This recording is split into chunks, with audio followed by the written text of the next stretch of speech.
Hello everyone. त्रैमासिक परीक्षा 2021-22 विषय गणित कक्षा 9वीं का पेपर है।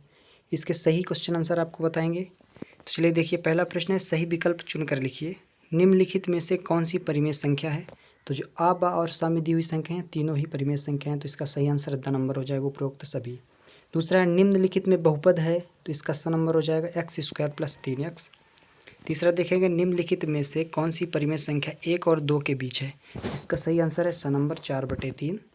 चौथा देखिए, बहुपद दिया है 4x³ - 5x की घात 4 + 6x² - 1। इसमें घात बतानी थी, तो बहुपद की घात सबसे बड़ी घात होती है चर की, तो इसका सही आंसर 4 नंबर।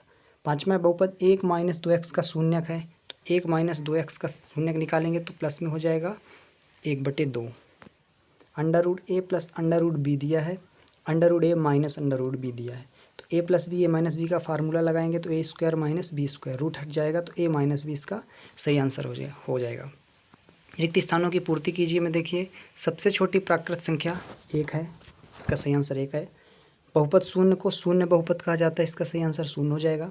16 की घात 1/2 का मान निकालना था, तो 4 आएगा, इसका सही आंसर बता देते हैं कैसे। 16 को हम क्या लिख सकते हैं, 16 की घात 1/2 का मान चाहिए था, तो 4² लिख सकते हैं, और 1/2 से 2 कैंसिल हो जाएगा, 4 की घात 1 का मान 4 आ जाएगा। √2 क्या है, अपरिमेय संख्या, इसका सही आंसर है अपरिमेय। पाँचवा है, बहुपद x - 3 का शून्यक, तो -3 इसको बराबर 0 लेते हैं तो 3 प्लस में हो जाता है, तो इसका सही आंसर है 3। दो परिमेय संख्याओं के मध्य अनंत परिमेय संख्या होती है, इसका सही आंसर है अनंत। सातवां देखिए, अचर बहुपद की घात क्या होती है, तो अचर बहुपद की घात 0 होती है। फिर से एक बार देख लीजिए, इसका 1 था सही आंसर, इसका 0 था, इसका 4 था, इसका अपरिमेय है, इसका 3 है, इसका अनंत है और इसका 0 था। तो ये आपके रिक्त स्थान हो गए। इसके आगे देखते हैं, प्रश्न नंबर 3 है, सही जोड़ी बनाइए। तो -6 + 3 इसकी वैल्यू क्या हो जाएगी, -3 हो जाएगा, तो -3 कहाँ पे दिख रहा है, इसका सही आंसर आपको सीधा सीधा लिखना है, इसका बी नंबर हो जाएगा -3। -5 का गुणा करना -4 से, तो 5 को 20 प्लस में आएगा, माइनस माइनस प्लस हो जाता है, तो इसका सही आंसर ये हो जाएगा। 1/4 जो दिया हुआ है, 1/4 में जब 2 का गुणा आंसर हल में करते हैं तो 2/8 एक ही चीज़ कहलाता है, इसका सही आंसर ये है।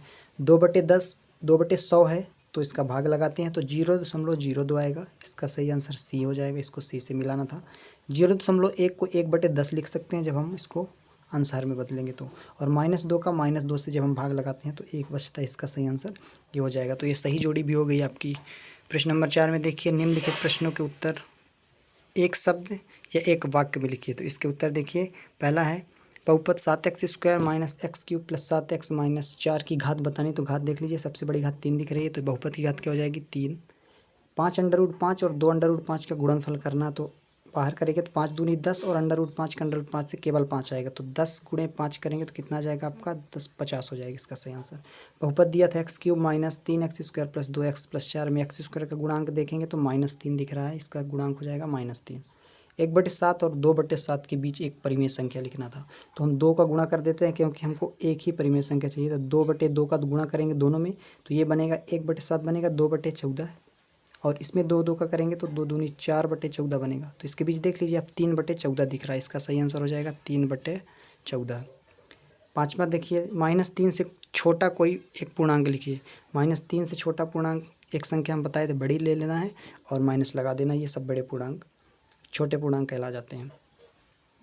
क्या 0 एक परिमेय संख्या है, तो हाँ इसमें लिखना है ये परिमेय संख्या है। 3 की घात 0 का मान 1 होता है, क्योंकि घात में किसी के भी 0 रहेगा तो उसका मान 1 होता है। इसके आगे देखिए, सत्य असत। प्रश्न नंबर 5 है, 3 √5 एक परिमेय संख्या, तो ये असत्य है, आपको असत्य लिख देना है। बहुपद 2x + 5 में अचर पद 5 है, तो ये सत्य है, आपको लिखना है सत्य। एक अपरिमेय संख्या का दशमलव प्रसार अनवसानी अनावर्ती होता है, तो अपरिमेय का यही होता है, ये भी सत्य है। प्रत्येक प्राकृत संख्या पूर्ण होती है, ये भी सत्य है। प्रत्येक पूर्ण संख्या एक धनात्मक पूर्णांक होता है, तो ये असत्य है, क्योंकि 0 जो है वो धनात्मक पूर्णांक नहीं है। प्रत्येक परिमेय संख्या एक पूर्णांक होती है, तो ये भी असत्य है, तो ये आपका सत्यासत्य भी हो गया। कुछ और प्रश्न देख लेते हैं जो बहुत ही सरल थे। यहाँ पे खाली बॉक्स भरना था, देखिए 345 में 5 का गुणा करना था, तो आप आसानी से कर सकते हैं, अथवा ये गुणा कर सकते हैं आप इसका डायरेक्ट 2 अंक लगा के, कुछ भी कर सकते थे, गुणा आप कर सकते हैं, नॉर्मली है। इसमें भाग लगाएंगे तो 10 8 80 आ जाएगा और 5 से स्पेल बचेगा। तो ये बाकी जो क्वेश्चन आंसर थे ये तो बहुत ही सरल है, इसको आप नॉर्मली कर सकते हैं, ऑब्जेक्टिव हमने बता दिया है।